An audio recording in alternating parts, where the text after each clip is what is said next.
Second.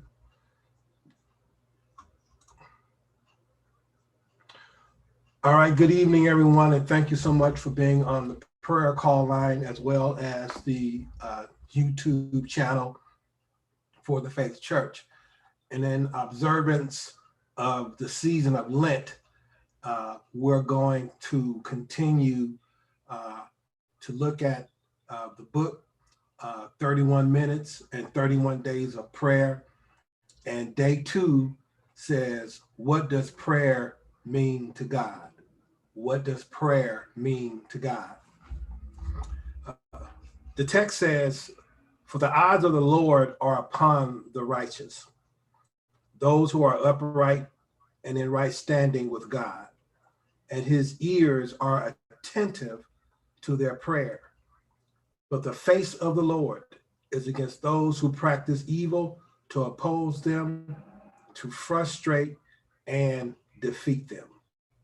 But the face of the Lord is against those who practice evil, to oppose them, to frustrate them and defeat them. And this is coming from 1 Peter chapter 3, verse 2, as I read from the Amplified Bible. On February 26th and 27th, in the Supreme Court of the United States of America, the exercise of Bible study and prayer in the public school setting was being argued as unconstitutional. The general argument was that forcing children or giving them the option of praying in school is a violation of the First Amendment. According to supreme.justia.com, we read, because of the prohibition of the First Amendment against the enactment by Congress of any law respecting an establishment of religion, which is made applicable to the states by the 14th Amendment, no state law or school board may require that passages from the Bible be read or that the Lord's Prayer be recited in public schools of a state at the beginning of each school day. Even if the individual students may be excused from attending or participating in such exercises upon written requests from their parents.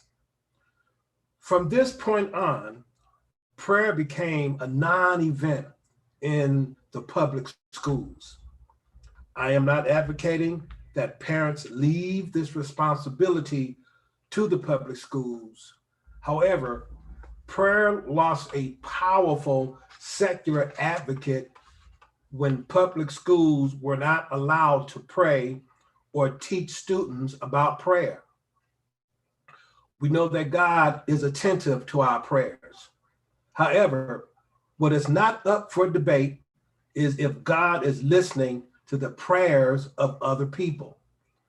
The text says, for the eyes of the Lord. This means that God sees not with our eyes, but rather with godly eyes. The eyes of God can see in any dimension that we can make or encounter.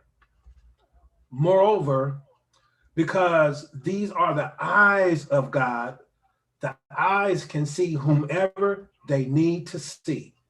So if the eyes of God are supremely suited to see every solar system in the universe, every creature that walks upon the earth, and every footprint that leaves its mark in time, then the Lord can see our attitude. This is what righteousness is, and it is an attitude. It is a way of life that lends equilibrium to the rest of the world. Righteousness is a self-contained element of the human dilemma that always looks for justice. The ears of God are hearing our prayers of this nature. These ears are fast to perceive the nature of our understanding. These prayers are laced with meaning. They are not impotent words left on the altar of the cosmos that just hang somewhere in the balance between belief and failure. But these are the prayers that fall on the doorstep of the grace of God's mind. These prayers are hot prayers because they come from a fiery source. I read where E.M. Bounds said of Dr. C.H. Spurgeon, his life was not divided into compartments, the one from the other, with a rigid exclusiveness that barred all intercommunication. He lived in constant fellowship with his Father in heaven. He was ever in touch with God, and thus it was as natural for him to pray as it was for him to breathe. Righteousness is an attitude of being and an illustration to God about your walk with humanity. Lastly, the text says, but the face of the Lord is against them who do evil. Bad-natured people are impossible for anyone to deal with. God, in a sense, does not deal so much with these kinds of attitudes. God is over and across from negative people, as it will be hard to fit a square peg into a round hole. It is inconvenient for those who pray with a negative attitude to get the favor of God. It makes sense because godliness is a valid symbol of what is moral and noble about the human character.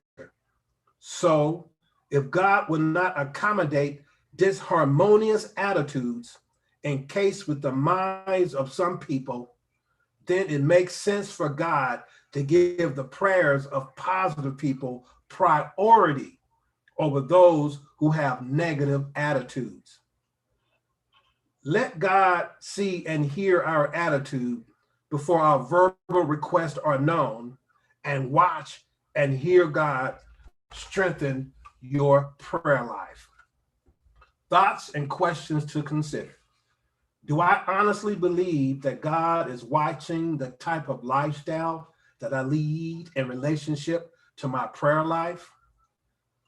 How do I perceive my prayer life in relationship to the lifestyle that I see in myself? What would I consider myself? Would I consider myself a righteous person, and why? Do I desire for God to hear my prayers? Am I willing to make changes to my life that will get my prayers to the ears of God?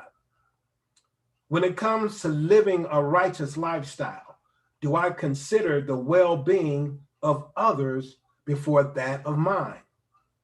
Is it right to pray for evil people, since God has not much to do with them? And finally, how important is it to live a righteous life as it relates to my prayer life? My brothers and sisters, again, thank you so much for joining us on day 2 of 31 minutes and 31 days of prayer. 31 minutes and 31 days of prayer. May God bless you and may God keep you. And I look forward to seeing you